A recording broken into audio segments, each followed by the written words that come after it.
ما كان على النبي من حرج فيما فرض الله له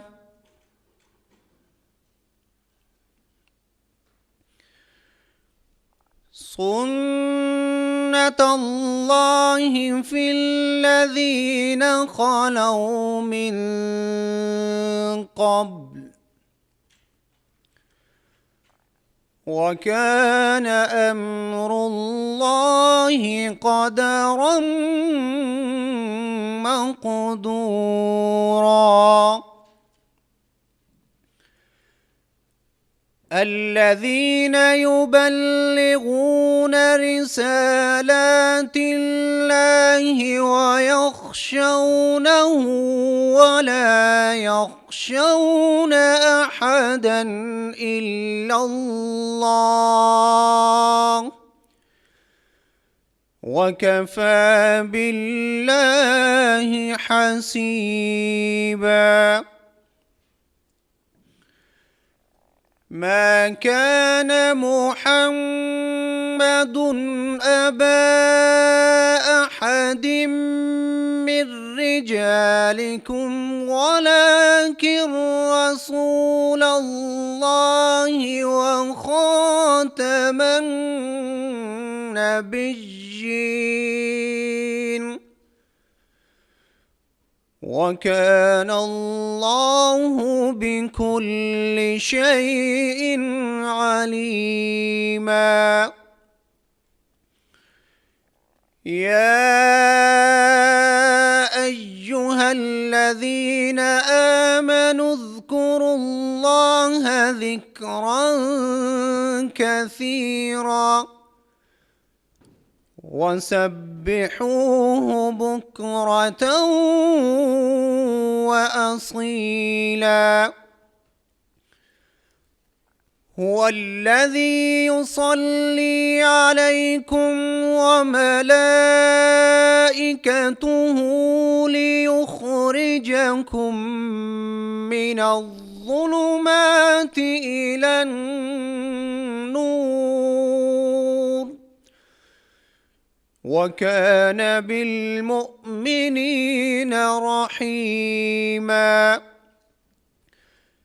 تحيتهم يوم يلقونه سلام وأعد لهم أجرا كريما صدق الله العظيم ما كان محمد أبا أحد من رجالكم ولكن رسول الله وخاتم النبيين۔ ختم نبوت کی عقیدہ ختم نبوت کی حفاظت، اس کی خدمت، یہ شروع اسلام سے مسلمانوں کی ترجیحات میں سب سے مقدم رہی ہے۔ آج کا یہ پروگرام بھی اسی حوالے سے منعقد کیا گیا ہے کہ دور حاضر میں سب سے زیادہ پاکستان، ہندوستان یا بر صغیر آپ جسے کہتے ہیں، وہاں کے بسنے والے مسلمانوں کے لیے اس عقیدے کی اہمیت اس سے بھی زیادہ بڑھ جاتی ہے کہ وہاں پر دور حاضر کا ایک بہت بڑا فتنہ قادیانیت کی صورت میں تھا، جس کا بانی مرزا غلام احمد قادیانی تھا، اور اس کے سد باب کے لیے شروع دن سے جو مسلمانوں نے کاوشیں کیں، ان میں آج کے دور میں سر فہرست ہمارے معزز مہمان جناب محترم ڈاکٹر بہاؤالدین صاحب ہیں، جن کے اعزاز میں آج کا یہ پروگرام منعقد کیا گیا ہے۔ اب میں نظم کے لیے دعوت دیتا ہوں حضرت مولانا عبدالستار عاصم صاحب سے۔ میری گزارش ہے کہ وہ تشریف لائیں۔ ہم ختم نبوت پہ جی جان لٹا دیں گے، ہم ختم نبوت پہ جی جان لٹا دیں گے، ہم ختم نبوت پہ جی جان لٹا دیں گے، اٹھا جو کوئی فتنہ ہم راکھ بنا دیں گے، ہم ختم نبوت پہ جی جان لٹا دیں گے، اس ختم نبوت کا پہلا جو مجاہد ہے، اس ختم نبوت کا پہلا جو مجاہد ہے، پوچھا جو کسی نے ہم صدیق دکھا دیں گے، رضی اللہ تعالی۔ پوچھا جو کسی نے ہم صدیق دکھا دیں گے، ہم ختم نبوت پہ جی جان لٹا دیں گے، اٹھا جو کوئی فتنہ ہم راکھ بنا دیں گے۔ اور اہل حدیث ہم ختم نبوت کا عنوان سمجھتے ہیں، ہم ختم نبوت کا عنوان سمجھتے ہیں، نہیں یقین تو اے لوگو دور حاضر میں ڈاکٹر بہاؤالدین دکھا دیں گے، نہیں یقین تو اے لوگو دور حاضر میں ڈاکٹر بہاؤالدین دکھا دیں گے، ہم ختم نبوت کا عنوان سمجھتے ہیں، ہم ختم نبوت پہ جی جان لٹا دیں گے، اٹھا جو کوئی فتنہ ہم راکھ بنا دیں گے، ہم عشق رسالت میں، ہم عشق رسالت میں، ہم حب صحابہ میں، ہم عشق رسالت میں، ہم حب صحابہ میں، جو کہتے ہیں واللہ وہ، جو کہتے ہیں واللہ ہم وہ کر کے دکھا دیں گے، ہم ختم نبوت پہ جی جان لٹا دیں گے، اٹھا جو کوئی فتنہ ہم راکھ بنا دیں گے۔ یقیناً وہ قومیں کامیاب رہتی ہیں جو اپنے محسنین کو یاد رکھتی ہیں، ان کے احسانات کا تذکرہ رکھتی ہیں۔ محترم ڈاکٹر بہاؤالدین صاحب حفظہ اللہ کا جو کام ہے خالصتاً اللہ کی رضا کے لیے ہے، اور یقیناً انہوں نے جب یہ کام کیا ہے تو ان کے ذہن میں بھی صرف اور صرف اللہ کی رضا تھی، لیکن انہیں یقین ہی نہیں تھا، یا انہیں شاید اتنی توقع بھی نہ ہو کہ ان کا کام اس امت کے اوپر کتنا بڑا احسان ہو گیا۔ آج پوری ملت اسلامیہ، پوری ملت ہند ان کے اس احسان کی مرہون منت ہے۔ آج کی یہ مجلس بھی جو سجائی گئی ہے اس کے روح رواں ہمارے نہایت ہی مخلص اور ہماری جماعت کے متحرک ساتھی جناب مولانا شفیق الرحمن شاہین صاحب ہیں، کہ جن کی وجہ سے آج یہ مجلس ممکن ہوئی۔ ہم ان کے بھی شکر گزار ہیں کہ انہوں نے ڈاکٹر صاحب کے ساتھ بیٹھنے کا ایک خوبصورت موقع ہمیں فراہم کیا۔ میں ان کی خدمت میں گزارش کرتا ہوں کہ وہ آج کے اس پروگرام کے حوالے سے استقبالیہ پیش کریں۔ الحمدللہ رب العالمین والصلاة والسلام علی سید الانبیاء والمرسلین، اما بعد فاعوذ باللہ من الشیطان الرجیم، بسم اللہ الرحمن الرحیم۔ معزز مہمانان گرامی قدر، اسلام کی بنیاد وہ توحید و سنت، آخرت، اس کے علاوہ جس بنیادی عقیدہ کے اوپر ہے وہ ختم نبوت ہے، کہ اللہ سبحانہ وتعالی نے نبوت کے سلسلے کو رسول اکرم صلی اللہ علیہ وآلہ وسلم کے اوپر ختم کر دیا، اور یہی وہ عقیدہ تھا کہ صحابہ کرام رضوان اللہ علیہ اجمعین سے لے کے تابعین ہوں، ائمہ مجتہدین ہوں، اور آج تک ساری دنیا کے مسلمان اس بات کے اوپر جمع ہے کہ نبی اکرم صلی اللہ علیہ وسلم کے بعد کوئی اور دوسرا نبی یا رسول نہیں آ سکتا۔ یہی وہ عقیدہ تھا کہ جو ایک مسلمان کے دل کی جان بنا، یہی وہ عقیدہ تھا جس کے لیے ہمارے اکابر نے اور تاریخ کے ہر دور کے اندر غیرت مند مسلمانوں نے اس عقیدے کا دفاع کیا۔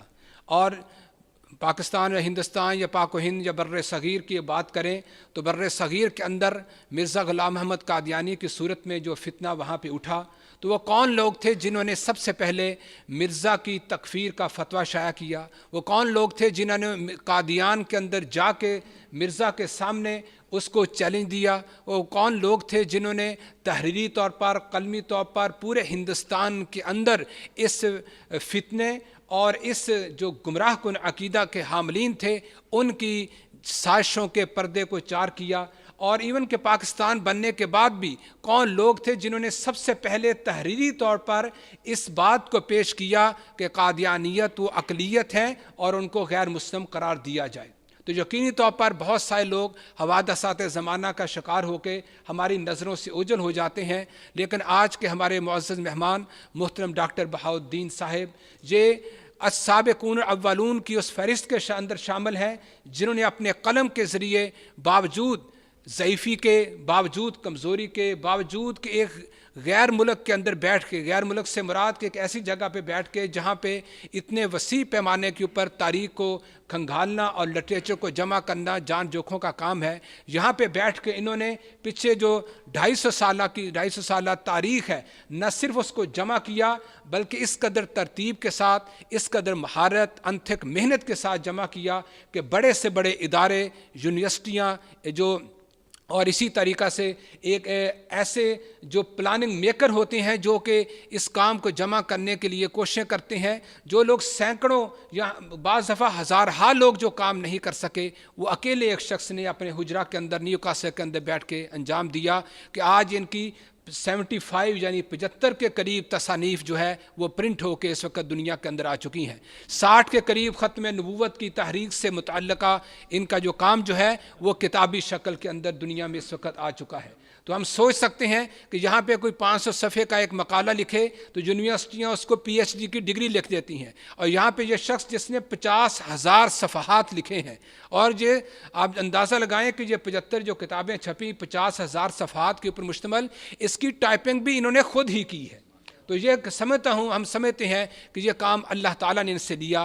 اللہ تعالیٰ نے تاریخ کے ہر دور کے اندر ایسے لوگوں کو چنا جنہوں نے نبی اکرم صلی اللہ علیہ وسلم کی عظمت، آپ کی حقانیت کے دفاع کے لیے ایسے لوگوں کو منتخب کیا جنہوں نے اس کا حق ادا کر دیا۔ یقین طور پر ہم آج ڈاکٹر صاحب سے ملاقات کے لیے یہاں پہ جمع ہیں، اور میں باوجود کہ یہ چلنے پھرنے سے قاصر تھے، اور ان کی سامنے ہم نے گزارش کی، ریکویسٹ کی، اور ایک ان کی منت کی کہ آپ ہم چاہتے ہیں کہ آپ اولڈم تشریف لائیں تاکہ ہم اس علاقہ کے اندر ہمارے جو خاص ساتھی ہیں، علماء کرام ہیں، آپ سے ملاقات بھی کر سکیں، کیونکہ بہت سارے ہمارے ایسے ساتھی ہیں جنہوں نے آج تک آپ کو دیکھا بھی نہیں ہے۔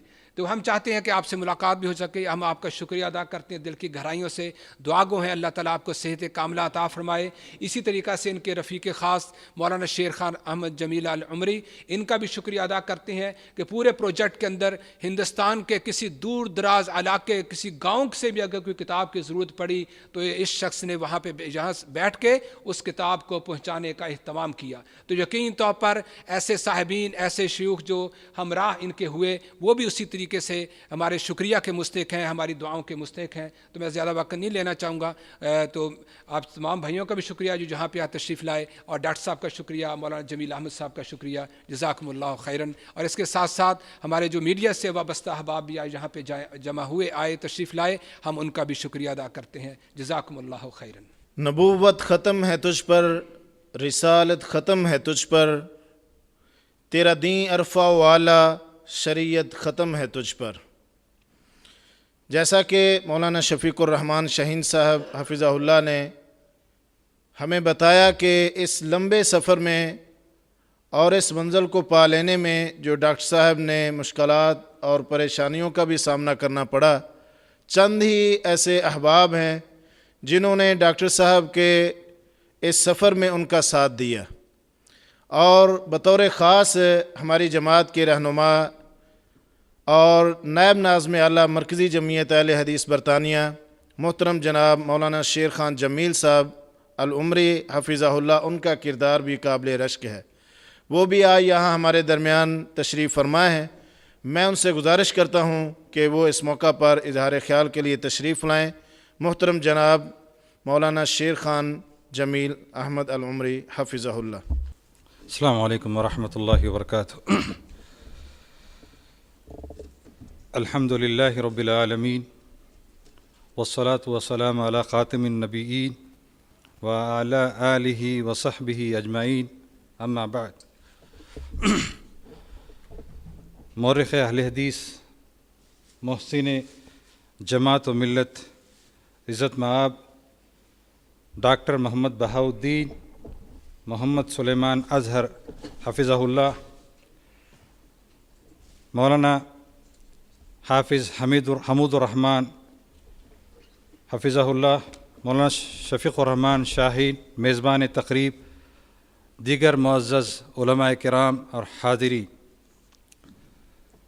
آج مجھے مولانا شفیق الرحمان شاہین صاحب نے جو دعوت دی ہے، اس تقریب میں دو باتیں آپ کے سامنے رکھنی ہیں۔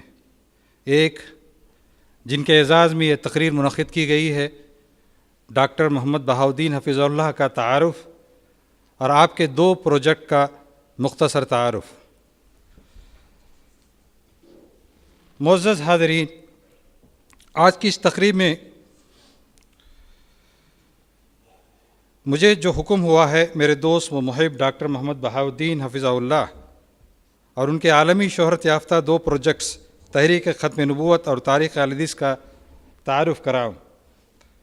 ڈاکٹر محمد سلیمان اظہر، جن کا قلمی نام ڈاکٹر محمد بہاؤالدین ہے، آپ بابا تبلیغ حضرت مولانا عبداللہ گورداسپوری رحمہ اللہ کے سب سے بڑے صاحبزادے ہیں۔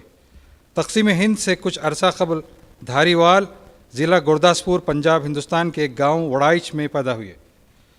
تقسیم ہند کے بعد آپ اپنے والدین کے ساتھ پاکستان منتقل ہو گئے۔ کچھ عرصہ رائے ونڈ میں رہنے کے بعد مستقل طور پر بورے والا میں جا بسے۔ آپ نے ابتدائی دینی تعلیم بلوغ المرام اور مشکات شریف تک اپنے والد بزرگوار سے حاصل کی۔ اسی اثنا میں آپ نے عصری تعلیم بھی جاری رکھی۔ سن 1968 میں بورے والا ڈگری کالج میں اول آنے پر گولڈ میڈل حاصل کیا۔ پھر پنجاب یونیورسٹی لاہور میں 2 سال پڑھ کر علوم اسلامیہ میں ایم اے کی ڈگری حاصل کی اور پورے پنجاب کے طلباء میں امتحان میں اول پوزیشن حاصل کر کے یہاں بھی گولڈ میڈل کے مستحق ٹھہرے۔ معلوم رہے اس وقت پورے پنجاب میں صرف ایک ہی یونیورسٹی تھی۔ اسی یونیورسٹی میں 1 سال عربی کی مزید تعلیم حاصل کر کے عربی میں ایم اے کر کے ڈبل ایم اے ہو گئے۔ ایم اے عربی کی تعلیم ہی کے دوران آپ کو جامعہ سلفیہ لائل پور حالیہ فیصل آباد میں انگریزی کے استاد کی حیثیت سے متعین کیا گیا۔ ساتھ میں جامعہ سلفیہ کی لائبریری کے انچارج کے ساتھ ساتھ شعبہ طبع تالیف کا بھی آپ کو ذمہ دار بنایا گیا۔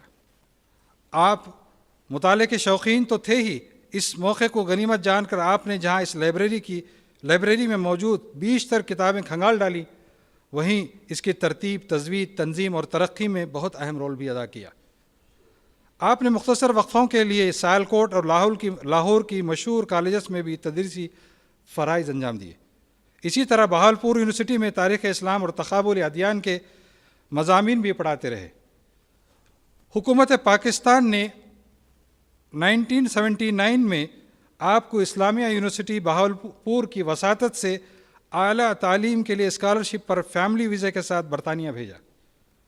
آپ نے ایڈنبرا یونیورسٹی میں 1983 تک تعلیم حاصل کر کے پی ایچ ڈی کی ڈگری حاصل کی اور حسب معاہدہ اسلامیہ یونیورسٹی بہاولپور پاکستان لوٹ گئے۔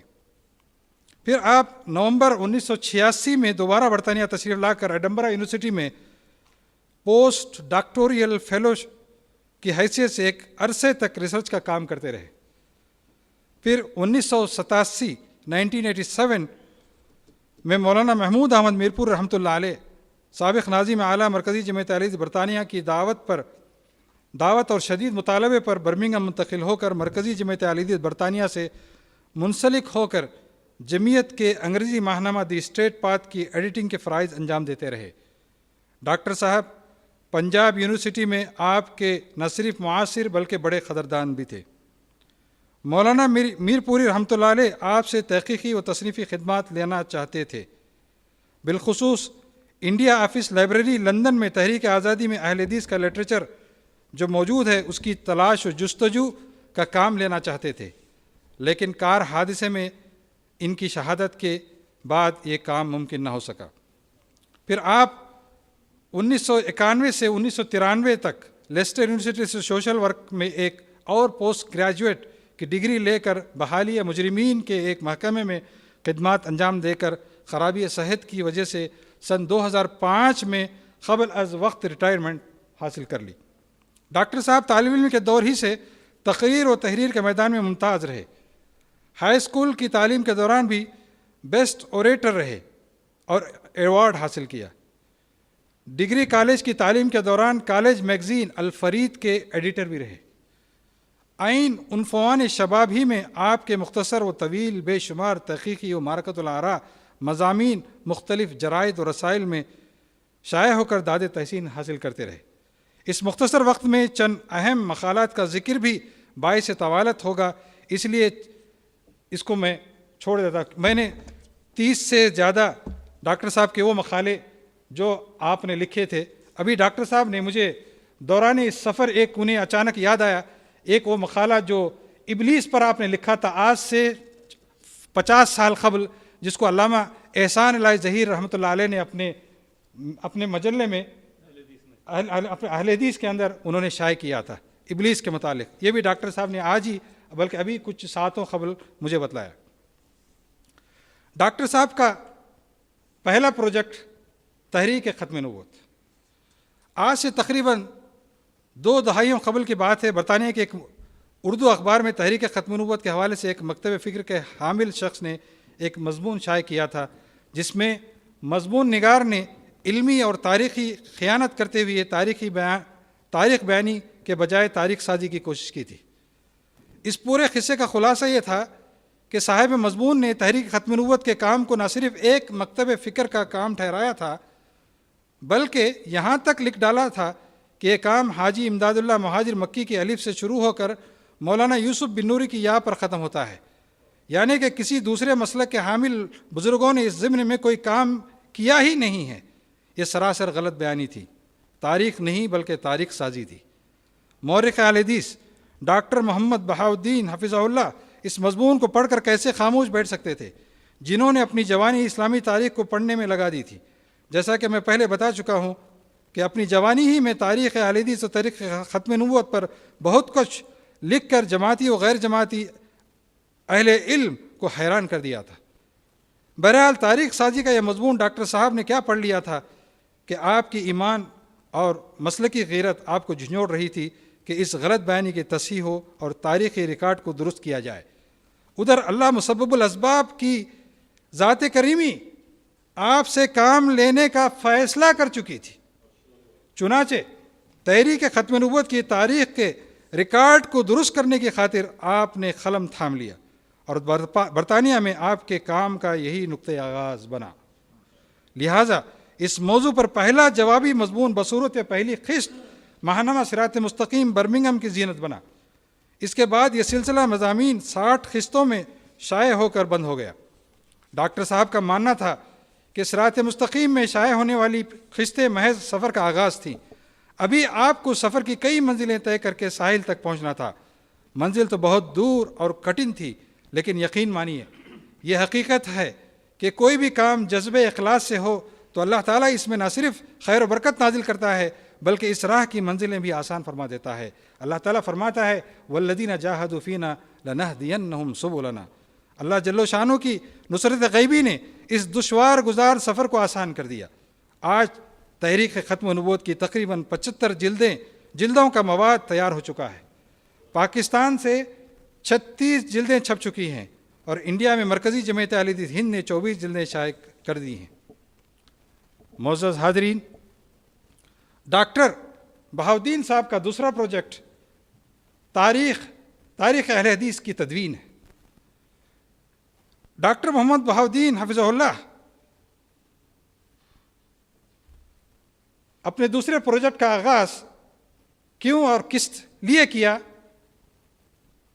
اس ضمن میں میں ایک بات یہاں یہ کہنا چاہتا ہوں کہ آپ جانتے ہیں کہ آج سے تقریباً 200 سال قبل کی تاریخ پر اگر نظر ڈالیں تو اندازہ ہوگا کہ اجتہاد اور رائے کے مقابلے میں حدیث پیش کرنے والے کی زبان کھینچ لی جاتی تھی۔ لوگ اس کو بھول چکے ہیں۔ نماز میں رفع سبابہ پر انگلی کاٹی جاتی تھی، رفع الیدین کرنے والے پر رفع الایدی ہوا کرتے تھے۔ حدیث پر عمل کرتے ہوئے سینے پر ہاتھ باندھنے والے اور آمین بالجہر کہنے والوں کو زد و کوب کیا جاتا تھا۔ قرآن و حدیث پیش کرنے والوں کو مساجد سے نکالا جاتا، ان کے کتابچوں بلکہ جس پریس نے انہیں چھاپا ہے اس کو بھی جلا دیا جاتا تھا۔ الغرض یہ بہت تلخ اور طویل داستان ہے۔ ان حالات میں برصغیر میں جن نفوس مقدسہ نے قرآن و حدیث پر عمل کیا اور اس کی دعوت دی، یہ دراصل اسلام کی حفاظت کا کام تھا، قرآن و حدیث کی اشاعت کا کام تھا۔ آج انہی اہل حدیث بزرگوں کی کاوشوں اور قربانیوں کا نتیجہ ہے کہ برصغیر میں قرآن و حدیث کا چلن عام ہوا۔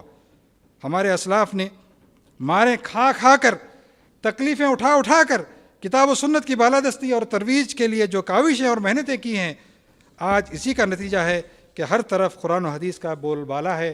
اور میں یہ فخر سے کہتا ہوں کہ انہی کاوشوں کی وجہ سے میرے دادا محترم بھی بریلوی مکتب فکر سے اہل حدیث بنے تھے، اور یہی سبب ہے کہ آج بحیثیت اہل حدیث میں ڈاکٹر بہاؤالدین صاحب کا معاون کی حیثیت سے یہاں پہ کھڑا ہوا ہوں۔ جب تحریک ختم نبوت کی چند جلدیں انڈیا اور پاکستان میں شائع ہوئی تو دنیا بھر کے اہل حدیث سے وابستہ اہل علم نے ڈاکٹر صاحب سے مطالبہ کرنا شروع کر دیا کہ چلتے قلم کو روکے بغیر تاریخ اہل حدیث بھی مرتب کر دیں۔ ادھر بہت پہلے مکہ مکرمہ سے میرے مخلص ڈاکٹر عزیر شمس صاحب حفظہ اللہ نے ڈاکٹر صاحب کو خط لکھ کر اس کا مطالبہ کیا تھا کہ آپ کے خط کے مشمولات میں سے، یعنی ڈاکٹر عزیر شمس کے خط کے مشمولات میں سے چند سطریں یہاں پہ پیش کر دینا مناسب سمجھتا ہوں۔ وہ لکھتے ہیں کہ افسوس کہ اب تک جو کتابیں شائع ہوئی ہیں ان سے پوری تصویر سامنے نہیں آتی۔ عربی، انگریزی، حتیٰ کہ اردو میں بھی کوئی ایک کتاب ایسی نہیں جس میں اہل حدیث کا مجمل ہی صحیح لیکن مکمل خاکہ ہو۔ اس وقت میری نظر میں اہل حدیث کی تاریخ لکھنے کا کام آپ سے بہتر اور کوئی نہیں کر سکتا۔ بہرحال آج سے تقریباً 18 سال پہلے یہ خط ڈاکٹر بہاؤالدین صاحب کو انہوں نے لکھا اور یہ خط ڈاکٹر صاحب نے فیس بک پر شیئر کر لیا ہے۔ بہرحال مجھ سمیت بہت سارے بزرگوں کے مطالبے پر ڈاکٹر صاحب نے اللہ کے بھروسے سے تاریخ اہل حدیث پر کام کرنا شروع کر دیا۔ الحمدللہ اب تک تقریباً 15 جلدوں یعنی 10,000 صفحات پر مشتمل مواد کمپوز ہو چکا ہے۔ ہندوستان میں مرکزی جمعیت اہل حدیث ہند نے اب تک 7 جلدیں شائع کر دی ہیں، جبکہ پاکستان سے 4 جلدیں شائع ہو چکی ہیں۔ ڈاکٹر صاحب نے تحریک ختم نبوت اور تاریخ اہل حدیث پر اب تک جو کام کیا ہے اس کو بمصداق قول رسول صلی اللہ تعالی وسلم یوزع لہ القبول فی الارض دنیا کھلے الفاظ میں اعتراف کر کے ڈاکٹر صاحب کو خراج تحسین پیش کر رہی ہے۔ ہر طرف آپ کے حق میں دعائیں کی جا رہی ہیں اور کئی اہم شخصیات نے تقریضات، تبصرے اور تجزیے لکھے ہیں۔ اس موقع پر صرف ایک بزرگ شخصیت کا تازہ چند روز قبل لکھا گیا ایک تجزیہ آپ کی خدمت میں پیش کرنا ضروری سمجھتا ہوں۔ استاذ الاساتذہ ماہنامہ محدث بنارس کے ایڈیٹر مولانا ابوالقاسم صاحب بنارسی کے خانوادے کے چشم و چراغ مولانا ابوالقاسم فاروقی صاحب حفظہ اللہ لکھتے ہیں کہ آزادی کے بعد میں سمجھتا ہوں کہ تصنیف و تالیف کے میدان میں سب سے بڑا کارنامہ ڈاکٹر بہاؤالدین حفظہ اللہ نے انجام دیا کہ علماء اہل حدیث کے تصنیفاتی اور صحافتی سرمایہ کے ایک بڑے حصے کو جمع کر کے شائع کر رہے ہیں۔ یہ ایک غیر معمولی پروجیکٹ ہے جس کے لیے یورپ اور امریکہ میں بڑی بڑی اکیڈمیاں قائم ہیں۔ کمال یہ ہے کہ وہ اکیلے ہی اپنے بل بوتے پر جوئے شیر نکال رہے ہیں۔ وہ خود ہی رہبر ہیں اور خود ہی کارواں۔ ان کے اس عظیم کارنامے نے علماء کی بازیافت کا ایک ٹرینڈ اور رجحان پیدا کر دیا۔ ماشاءاللہ لا حول ولا قوت الا باللہ العلی العظیم۔ 1980 سے قبل ہمارے پاس مطبوعہ اور مدون تذکرے چند ہی تھے۔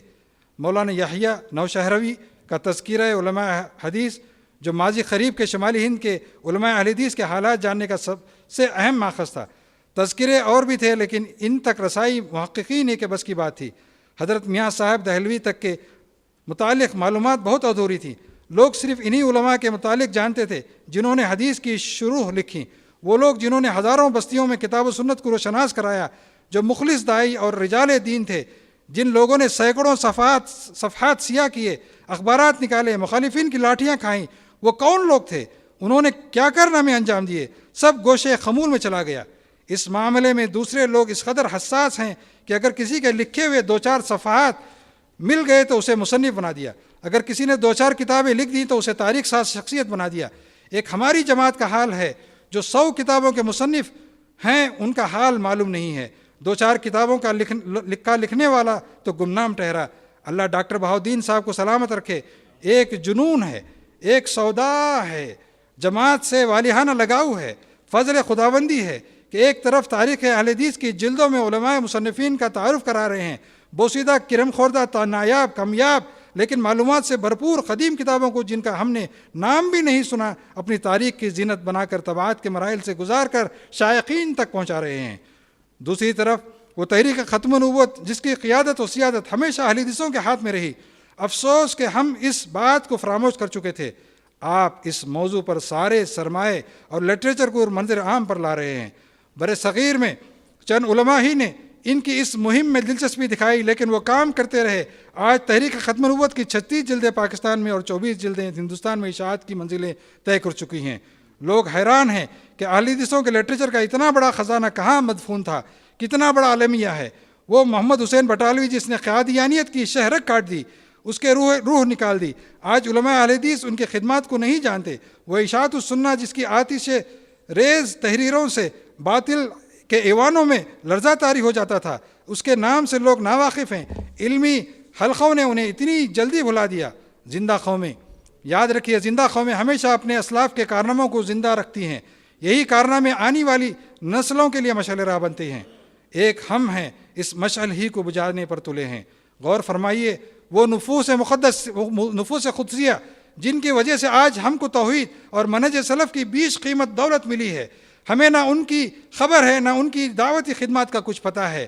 یہ ڈاکٹر صاحب کی ہستی ہے جو اپنی جوانی کے دنوں سے علماء کی بازیافت میں مشغول ہیں۔ ان کی اس تحریک کی وجہ سے نوجوان علماء کو بھی جوش آیا، تذکرے لکھے جانے لگے، قدیم کتابوں کی تلاش جاری ہو گئی۔ شہنہ ہند، اشاعت السنہ، الضیاء، آثار السنہ، نصرت السنہ، اخبار اہل حدیث کی فائلیں تلاش کی جانے لگی۔ آج تاریخ و تحقیق سے دلچسپی رکھنے والے سینکڑوں لوگ ڈاکٹر صاحب کے جمع کیے ہوئے اس عظیم سرمایہ سے فیض یاب ہو رہے ہیں۔ ڈاکٹر صاحب کی کتاب سے پہلے رسالہ نجاتیہ کی شکل بھی نہیں دیکھی تھی، مساجد کے مقدمات کی فائلیں مثل نظر سے نہیں گزری تھیں، اشاعت السنہ کی اہمیت نہیں جانی جاتی تھی۔ کتنے ایسے علماء ہیں جن کا نام اور شہرت تو ہم نے سنی ہے، لیکن ترویج دین میں ان کا کیا حصہ ہے اس سے ہم قطعاً واقف نہیں ہیں۔ صرف چند ناموں کا ذکر ہی کافی ہے۔ نواب صدیق حسن خان تو معروف آدمی تھے، لیکن ان کے رفقا کتنی عظیم شخصیات کے مالک تھے ہمیں اس کی خبر نہیں۔ مولانا محمد بشیر سہسوانی، جنہوں نے مرزا غلام احمد قادیانی کو دلی میں دھول چٹایا، قاضی بشیر احمد قنوجی، مولانا سلامت علی جیراج پوری، ذوالفقار علی خان، قاضی محمد مچلی شہری، مولانا عبید اللہ پائلی، مولانا محی الدین لاہوری، مولانا عبد المجید دہلوی، مولانا عبداللہ جھاؤ، مولانا عبدالحق محدث بنارسی، مولانا الہی بخش کڑاکری، مولا بخش کڑاکری، مولانا تلطف حسین، جامعہ احمد اللہ، جنہوں نے دین حق کے لیے اپنی دولت لٹا دی، سینکڑوں مساجد کے مقدمات لڑے، پریوی کونسل تک پہنچ گئے، کسی سے ایک پیسہ نہ لیا۔ اس طرح کے سینکڑوں نامعلوم اہل حدیث خانوادے تھے جو کتاب و سنت کی روشنی پھیلا کر گمنامی کے اندھیروں میں کھو گئے۔ ان حضرات کی تلاش و جستجو کسی ایک آدمی کی بس کی بات نہیں تھی، لیکن ڈاکٹر بہاؤالدین صاحب نے یہ محیر العقول کارنامہ کر دکھایا۔ ان کے لیے بس دل سے یہی دعا نکلتی ہے، تم سلامت رہو 1000 برس، تم سلامت رہو 1000 برس، ہر برس کے دن ہو 50,000۔ میں آخری میں صرف ایک بات یہ عرض کرنا چاہتا ہوں کہ ہماری خواہش تھی کہ ڈاکٹر صاحب کا جو یہ اردو میں خزانہ ہے اس کو عرب دنیا میں بھی متعارف کرایا جائے۔ تو میرے بہت سارے شاگرد مدینے میں زیر تعلیم ہیں کہ شیخ مختار احمد ندوی رحمۃ اللہ علیہ کے ادارے جامعہ محمدیہ منصورہ مالیگاؤں میں بہت سارے طلبہ جس وقت میں تھا، تو ایک طالب علم ماجسٹر قاضی سفیان حسین، تو اس کا یہ مقالہ ہے جس کو ماجسٹر کی ڈگری ملی، جہود علماء الہند فی تقریر عقیدت ختم النبوۃ والرد علی المخالفین۔ اس کے اندر ڈاکٹر صاحب کا ایک مستقل باب ہے، اور اس باب کا عنوان اس طالب علم نے یہ بنایا، موسوعۃ حرکتی ختم النبوۃ للشیخ الدکتور بہاؤالدین غورداس بوری۔ تو الحمدللہ اب ڈاکٹر صاحب کا کام مدینہ منورہ کے عرب مشائخ بھی ان سے متعارف ہونے لگے ہیں، اور بہت سارے طلباء کی خواہش ہے کہ پی ایچ ڈی کا بھی مقالہ ڈاکٹر صاحب کی ذات اور ان کے کام پر کیا جائے۔ اور آپ کو میں یہ بھی خوشخبری سنا دوں کہ ہندوستان میں ایک طالب علم فضیلت کا مقالہ ڈاکٹر صاحب کی شخصیت پر لکھ رہا ہے جس کو فضیلت کی ڈگری ملے گی۔ میں آخر میں میرے دوست اس تقریب کے میزبان مولانا شفیق الرحمان شاہین صاحب کا تہ دل سے شکریہ ادا کرتا ہوں کہ آج کی اس تقریب میں آپ نے مجھے مدعو کیا اور آپ نے مجھے موقع دیا۔ فجزاکم اللہ خیراً احسن الجزا۔ یہ تھے ہماری جماعت کے نائب ناظم اعلیٰ محترم جناب مولانا شیر خان جمیل احمد العمری۔ بڑی باتیں ہیں کہنے کو، سننے کو، اور یہ ہماری خوش نصیبی ہے۔ تو میں بلا تاخیر آپ دعوت خطاب دیتا ہوں آج کی اس مجلس کے ہمارے مہمان خاص محترم جناب ڈاکٹر محمد بہاؤالدین صاحب حفظہ اللہ سے۔ ان سے گزارش ہے کہ وہ اس موقع پر آ کے اظہار خیال فرمائیں کہ کیسے یہ ممکن ہوا، کیسی کیسی صعوبتیں اور پریشانیوں کا انہیں اس طویل اور کٹھن سفر میں سامنا رہا، اور انشاءاللہ ڈاکٹر صاحب اگرچہ دنیا کے اندر کسی بھی انسان کو ان کی خدمات کا صحیح معاوضہ یا صحیح حق کبھی بھی نہیں ملا، لیکن آپ نے یہ کام اپنے اللہ کو خوش کرنے کے لیے کیا ہے، عقیدہ ختم نبوت کی چوکٹ کی حفاظت کے لیے کیا ہے، تو اس کا صحیح اور بہترین اجر وہی ذات دے گی جو یحب المحسنین ہے، جو لا یضیع اجر المحسنین ہے، جو کسی بھی نیکی کرنے والے کے اجر کو ضائع نہیں کرتی، یعنی اللہ تبارک و تعالی ہی آپ کو اس کا بہترین اجر دے گا۔ میں اب دعوت دیتا ہوں محترم جناب ڈاکٹر محمد بہاؤالدین صاحب۔ بسم اللہ الرحمن الرحیم۔ اللہم صلی وسلم علی حبیبک المکرم رب اشرح لی صدری ویسر لی امری واحلل عقدۃ من لسانی یفقہوا قولی۔ 19ویں صدی کے اواخر میں بر صغیر ہندوستان میں 1891 میں تحفظ ختم نبوت کی تحریک اس وقت شروع ہوئی جب مرزا غلام احمد نے مسیح مسیح اور مسیح موعود وغیرہ ہونے کا دعویٰ کیا۔ بعد میں جب اس تحریک کی رودات لکھی جانے لگی تو لکھ دیا گیا کہ تحریک ختم نبوت حاجی امداد اللہ مہاجر مکی کی الف سے شروع ہوئی اور سید محمد یوسف بنوری کی یہ پر ختم ہوئی۔ مثلا ایک بڑے محترم فاضل نے لکھ دیا کہ علماء حق نے مسلمانوں کو اس فتنے سے خبردار کیا۔ سرخیل اکابر دیوبند حاجی امداد اللہ مہاجر مکی نے اپنے خلفاء مولانا اشرف علی تھانوی اور پیر مہر علی شاہ گولڑوی کو اس طرف متوجہ فرمایا۔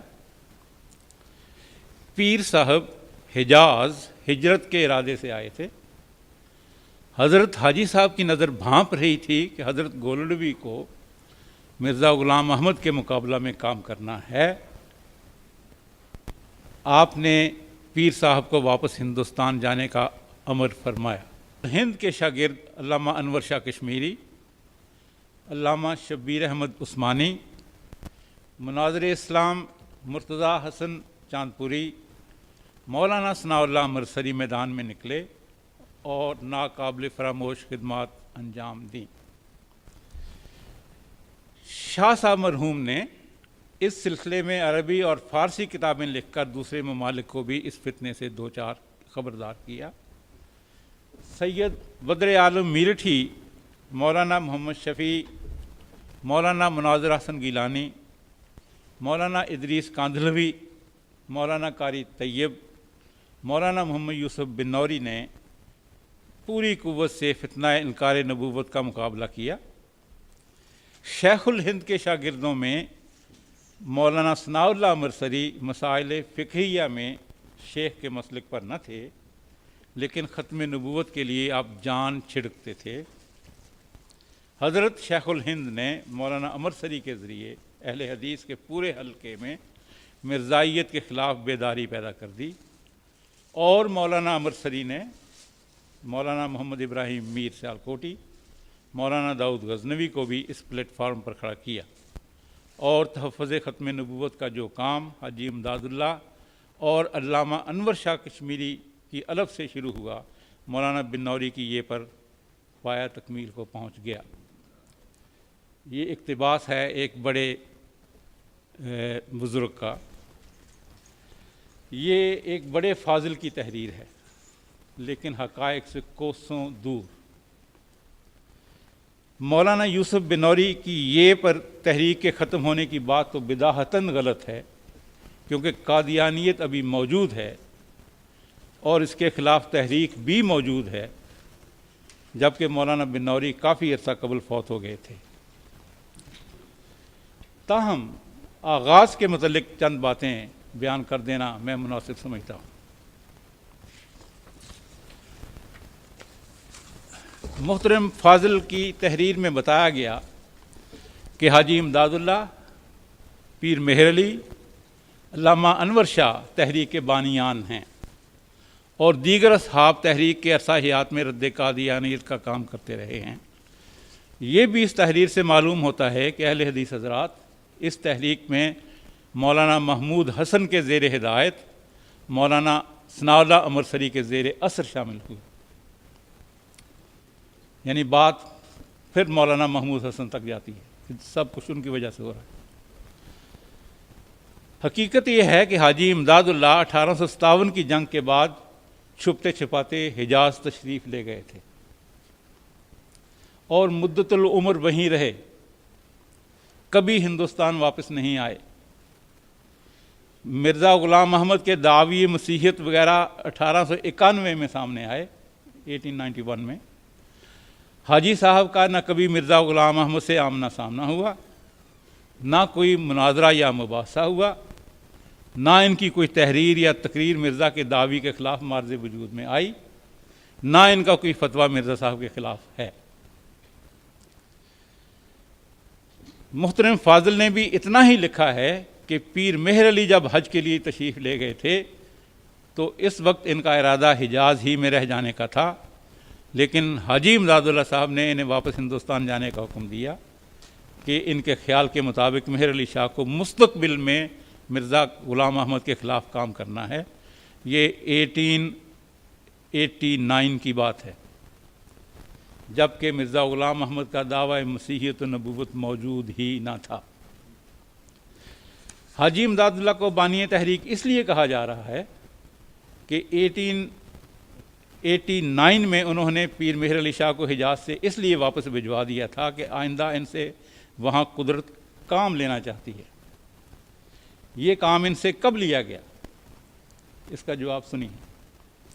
روزنامہ جنگ لندن کی 16 جولائی 1996 کے شمارے میں پیر مہر علی شاہ کے ایک معتقد مضمون نگار نے ان کے ملفوظات طیبات کے حوالہ سے ایک روایت نقل کی ہے، جس کے مطابق حضرت گولڑوی نے فرمایا کہ عالم رویا میں نبی پاک صلی اللہ علیہ وسلم نے مجھے مرزا قادیانی کی تردید کا حکم دیتے ہوئے فرمایا کہ یہ شخص میری احادیث میں تعویلیں کر رہا ہے اور تم خاموش بیٹھے ہو۔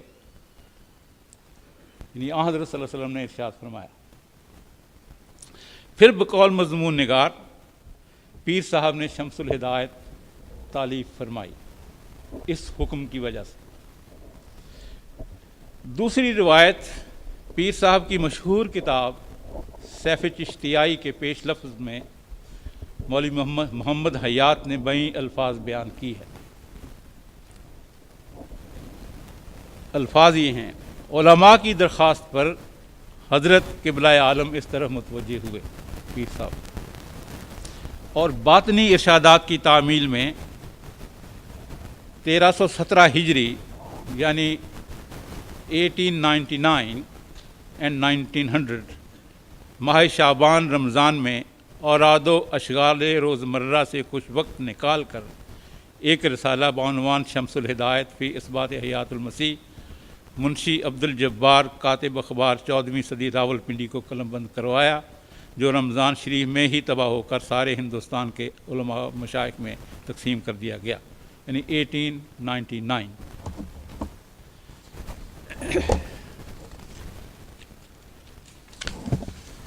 اس روایت سے یہی نکلتا ہے کہ مرزا صاحب نے جب 1891 میں اپنے دعوی شائع کیے تو ان کی تردید کی تحریک میں پیر صاحب شامل نہیں تھے۔ بانی ہونا تو دور کی بات ہے، وہ کامل 9 برس تک اس سے لا تعلق رہ کر اپنے اوراد و اشغال میں مصروف رہے۔ 1900 میں علماء ان کی خدمت میں حاضر ہوئے کہ حضرت اوراد و اشغال ذرا ملتوی فرمائیے، اور امت پر فتنہ قادیانیت کی شکل میں جو نازک وقت آیا ہوا ہے اس کی بیخ-کنی کے لیے کام کیجیے۔ پیر صاحب نے اس درخواست کو منظور فرماتے ہوئے شمس الہدایت لکھ کر شائع کروا دی۔ یعنی یہ سب کچھ علماء کی درخواست پر ہو رہا ہے۔ پہلی روایت یہ تھی کہ آن حضرت صلی اللہ علیہ وسلم نے حکم دیا ہے. یہ دو روایت حاضرین، یہ دونوں روایتیں پیر صاحب کے معتقدین کے ذریعے ہم تک پہنچی ہیں، اور ان دونوں کے مطابق تحریک میں پیر صاحب کا ورود 1900 میں ہوا ہے، 1900 میں. ایک روایت کے مطابق پیر صاحب کو میدان میں لانے کا موجب علماء کی درخواست بنی، اور دوسری روایت کے مطابق عالم رویا میں حضور نبی کریم صلی اللہ علیہ وسلم کا ارشاد گرامی. ان روایات سے پیر مہر علی صاحب کا بانی تحریک ہونا تو غلط ثابت ہو گیا، کیونکہ تحریک تو 1891 میں شروع ہو چکی. ہاں، یہ سوال بھی پیدا ہو گیا ہے کہ دونوں روایات میں سے کون سی روایت درست ہے، یعنی علماء درخواست لے کر پیر صاحب کی خدمت میں پہلے پہنچے، یا حضور نبی کریم صلی اللہ علیہ وسلم کا ارشاد عالم رویا میں پہلے ہوا. اگر علماء کی درخواست پہلے آ چکی تھی تو آن حضرت صلی اللہ علیہ وسلم کا عالم رویا میں تشریف لا کر حکم دینا اس بات کی طرف اشارہ کرتا ہے کہ پیر صاحب درخواست موصول ہو جانے کے باوجود اس کام کی اہمیت سے آگاہ نہیں تھے، اور لا تعلق رہ کر اوراد و اشغال میں مصروف رہے، جس کی وجہ سے خود جناب رسالت مآب صلی اللہ علیہ وسلم کو اس معاملے میں مداخلت کی ضرورت محسوس ہوئی. اگر عالم رویا میں ارشاد گرامی والی روایت درست ہے تو علماء کا آپ کے پاس درخواست لے کر آنے کا کوئی مطلب نہیں، کیونکہ پیر صاحب سے کون توقع کر سکتا ہے کہ ارشاد گرامی سن کر بھی وہ لا تعلق بیٹھے رہے.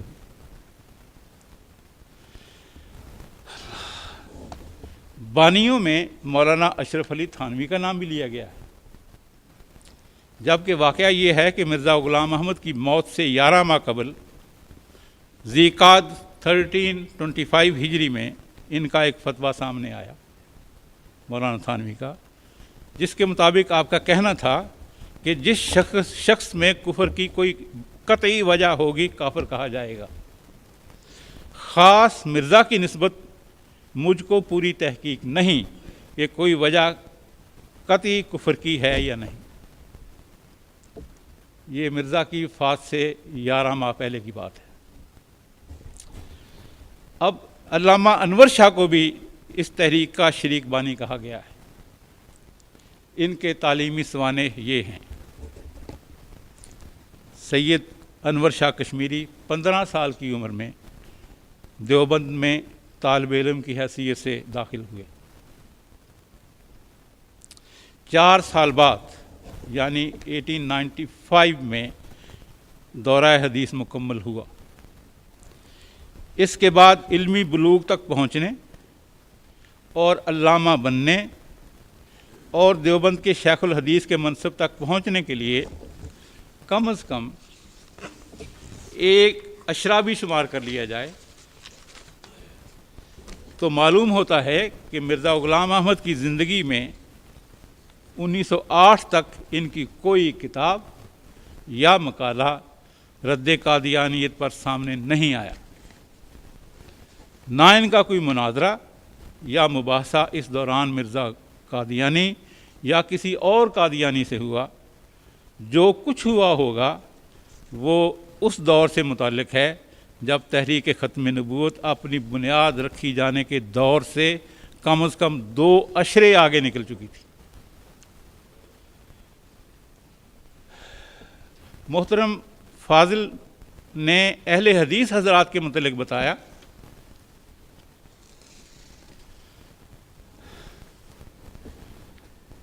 کہ مولانا امر سری مولانا محمود حسن کے شاگرد تھے، اور مولانا محمود حسن نے مولانا امر سری کے ذریعے اہل حدیث کے حلقوں میں بیداری پیدا کی.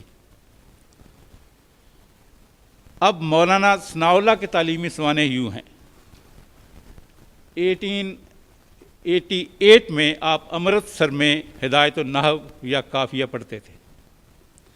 اس کے بعد کسی وقت آپ وزیر آباد جا کر حافظ عبد المنان کے شاگرد ہوئے. اس کے بعد دہلی، کانپور، دیوبند، سہارنپور میں مختلف اساتذہ کے پاس زیر تعلیم رہے. 1893-94 میں رد قادیانیت کی تحریک سے وابستہ ہوئے۔ جب مرزا قادیانی کی عبداللہ آتم کے بارے میں پیشگوئی جھوٹی نکلنے پر اشتہار بازی ہوئی تو آپ نے بھی 1894 میں امرتسر سے ایک اشتہار شائع کروایا، تاہم اس وقت آپ ایک نو آموز عالم تھے۔ مولانا ابراہیم بھی اس دور میں کسی مدرسہ میں پڑھ رہے تھے اور ان کی قادیانیت کے خلاف سرگرمیاں 1897 کے بعد شروع ہوئیں۔ مولانا داؤد غزنوی پیدا ہی 1895 کے بعد ہوئے ہیں، جبکہ تحریک شروع ہوئے 4-5 سال گزر چکے تھے، جس کی صفوں میں نہ مولانا انور شاہ کا نام تھا، نہ قاری طیب کا، نہ مولانا مناظر حسن گیلانی کا، نہ مولانا مرتضیٰ حسن چاندپوری کا۔ اور اس وقت تک تحریک نہ صرف شروع ہو چکی تھی بلکہ اپنے پورے زوروں پر تھی، اور رد قادیانیت کا سارا بنیادی کام بھی ہو چکا تھا، کیونکہ بعد میں جو کچھ بھی لکھا گیا، خواہ اہل حدیث نے لکھا خواہ احناف نے لکھا، وہ دراصل اسی دور کی تحریروں سے کسب و استفادہ کے بعد لکھا گیا ہے۔ حیرت ہے کہ آج کے برادران یوسف کو نہ تو مولانا محمد حسین بٹالوی نظر آتے ہیں، نہ مولانا محمد بشیر ساسوانی نظر آتے ہیں، نہ صوفی عبدالحق غزنوی نظر آتے ہیں۔ مولانا مرتضیٰ حسن، مولانا انور شاہ، پیر مہر علی، مولانا ادریس کاندھلوی، مولانا داؤد غزنوی، مولانا ابراہیم میر، مولانا یوسف بن نوری وغیرہ ہم کی خدمات سے مجھے انکار نہیں ہے۔ ان بزرگوں نے بھی کام کیا ہے، لیکن اپنے دور اور وقت میں کیا، اور یہ سب بزرگ تحریک ختم نبوت کے عظیم کارکن ہیں، لیکن ان گزارشات کا مقصد یہ ہے کہ حفظ مراتب کو ملحوظ رکھا جائے۔ فضل متقدم کا حصہ ہے، جس نے بنیاد ڈالی، جس نے سنگ بنیاد رکھا، ان کو جائز مقام ملنا چاہیے۔ مکان بن جانے کے بعد اس کے رنگ و روغن اور آرائش و زبائش کا کام کرنے والے بھی قابل ستائش ہیں، لیکن اگر مکان کی بنیاد ہی نہ ڈالی گئی ہو، دیواریں ہی کھڑی نہ کی گئی ہوں، چھت ہی نہ ڈالی گئی ہو، تو سامان آرائش و بے مصرف بھی ہوگا اور آرائش کنندگان بھی بیکار اور ریڈنڈنٹ ہوں گے۔ میں نے جب تحریک ختم نبوت کی تدوین و تالیف کا کام شروع کیا تو میرے دل میں یہ خیال موجود تھا کہ اہل حدیث نے اس تحریک میں قابل قدر کام کیا ہے، لیکن اپنوں کی سرد مہری اور دوسروں کی چابک دستیوں کے باعث طاق نسیان میں ڈالا جا چکا ہے۔ لے دے کے مولانا ثناء اللہ کے نام اور ان کے چند رسائل کا ذکر ہو جاتا تھا، اور چونکہ وہ مولانا محمود حسن کے شاگرد تھے، اس لیے بعض حضرات ان کے کام کو بھی دیوبند کی خدمات میں شمار کر لیتے تھے۔ لیکن جوں تحقیق و جستجو کا کام آگے بڑھتا رہا، اللہ تعالیٰ راستے کھولتا گیا، اور مجھے معلوم ہوتا گیا کہ معاملہ تو اس کے برعکس ہے۔ بہت سے غیر اہل حدیث بزرگوں نے بھی اپنے دور میں جو کام کیا ہے، وہ بھی دراصل ابتدائی دور کے اہل حدیث بزرگوں کے پیدا کردہ لٹریچر کی مدد سے کیا گیا ہے۔ ہاں، یہ ضرور ہے کہ کسی نے تو اس کسب و اخذ کا اعتراف کیا، جیسا پیر مہر علی گولڑوی نے سیف چشتیائی میں مولانا ثناء اللہ کے رسالے الہامات مرزا سے عبارتیں نقل کرتے ہوئے صاف لکھا ہے کہ اس موضوع پر اس سے بہتر نہیں لکھا جا سکتا۔ اسی طرح بہت سے بزرگوں نے مولانا محمد بشیر ساسوانی کی تالیف الحق الصریح فی اثبات حیات المسیح سے اقتباسات حوالہ نقل کیے ہیں، اور مولانا محمد حسین بٹالوی کے اشاعت و سنہ کی متعدد جلدیں تو رد قادیانیت کا کام کرنے والے کم و بیش ہر فرد کا ماخذ اول رہی ہے۔ بر صغیر کی تحریک ختم نبوت کے پہلے سال یعنی 1891 میں جن بزرگوں نے تحریک کا پرچم اٹھایا، ان میں مولانا بٹالوی، مولانا عبدالجبار غزنوی، مولانا عبدالواحد غزنوی، مولانا محی الدین عبدالرحمن لکھوی، صوفی عبدالحق غزنوی، محمد حسن رئیس لدھیانہ، منشی سعد اللہ لدھیانوی، مولانا اسماعیل علی گڑھی، مولانا عبداللہ شاہ جہان پوری، مولانا عبدالمجید دہلوی، مولانا بشیر ساسوانی، سید نذیر حسین محدث وغیرہ ہم شامل ہیں۔